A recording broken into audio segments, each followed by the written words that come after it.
मेरा नाम इकबाल है और मैं पिछले 20 सालों से मुंबई में ऑटो चला रहा हूँ। मैं मुंबई का चप्पा चप्पा जानता हूँ और सभी इलाकों से गुजर चुका हूँ, पर मुंबई में एक ऐसी जगह है जहाँ मैं कभी नहीं जाता। वो है मुंबई की गोरेगांव में स्थित आरे कॉलोनी। करीब 8-9 साल पहले देर रात में एक पैसेंजर को रॉयल पाम सोसाइटी में छोड़ के मैं घर वापस लौट रहा था। पूरा रास्ता सुनसान जंगलों के बीचों बीच बना था। उस दिन हवा बहुत जोरों से चल रही थी और हल्की हल्की ठंड भी। मैं किशोर कुमार का गीत गुनगुनाता हुआ जा रहा था कि अचानक मेरी ऑटो के सामने एक औरत आई। मैंने झटके से गाड़ी रोकी और उस औरत से माफी मांगने के लिए उतरा, मगर वहां दूर दूर तक कोई नहीं था। मुझे लगा कि मेरी आंखों का कुछ धोखा हुआ है, तो मैं ऑटो में वापस बैठ गया। जैसे ही मैंने ऑटो स्टार्ट करी, एक बूढ़ी सी औरत मेरे बगल में आके खड़ी हो गई और उसने मुझसे कहा, थोड़ा आगे तक चलोगे? और पीछे बैठ गई। उस औरत ने फटे पुराने कपड़े पहन रखे और एकदम मट्टी में लिपटी हुई। उसका चेहरा उसके बिखरे बालों से छुपा सा हुआ। मुझे थोड़ा अजीब सा लग रहा था कि रात के 3 बजे इस बूढ़ी औरत को कहां जाना है।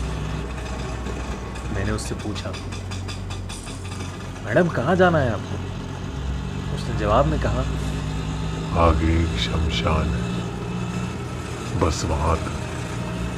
ऑटो के मिरर से जब मैंने उसे कहते देखा, उसकी आंखों में एक डरावनी सी चमक थी। जब उसके बाल हवा से उड़े तो उसका गलगला सा चेहरा देख मेरी आंखें फटी की फटी रह गई। मेरे पूरे शरीर के रोंगटे खड़े हो गए और तब मुझे सूझा कि शायद मेरे पीछे जो औरत बैठी है वो एक चुड़ैल है। जो कुछ समझ नहीं आ रहा, इसलिए मैं चुपचाप ऑटो को खूब तेजी से आगे भगा रहा था। एकदम से मेरी ऑटो में खड़खड़ हुई और वो बंद पड़ गई। मैंने तुरंत उतर के बिना उस औरत से नजर मिलाए ऑटो को ठीक करने में लग गया। जैसे ही मैंने ऑटो ठीक करके ऑटो स्टार्ट किया, तब मैंने देखा कि वो औरत मेरे पीछे वाली सीट पे है ही नहीं। तभी मेरे बगल से एक ऑटो गुजरा जिसमें वही औरत बैठी थी। मैं उस इलाके से जैसे तैसे निकलकर घर पहुंचा और सीधे जाके सो गया। अगले दिन मुझे मालूम हुआ कि उस इलाके में एक ऑटो का एक्सीडेंट हुआ है और ऑटो ड्राइवर की उसी समय डेथ हो गई। और सबसे चौंका देने वाली बात यह थी कि वो वही ऑटो था जिसमें वो बूढ़ी औरत बैठ के निकली थी।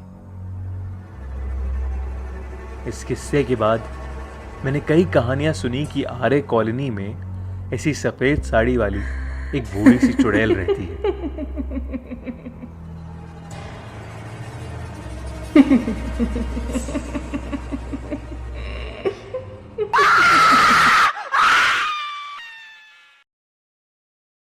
अगर आपको ये कहानी अच्छी लगी, सब्सक्राइब करिए और सुनिए हर मंडे एक ऐसी ही सच्ची हॉरर स्टोरी, क्योंकि अब हर मंडे खूनी मंडे।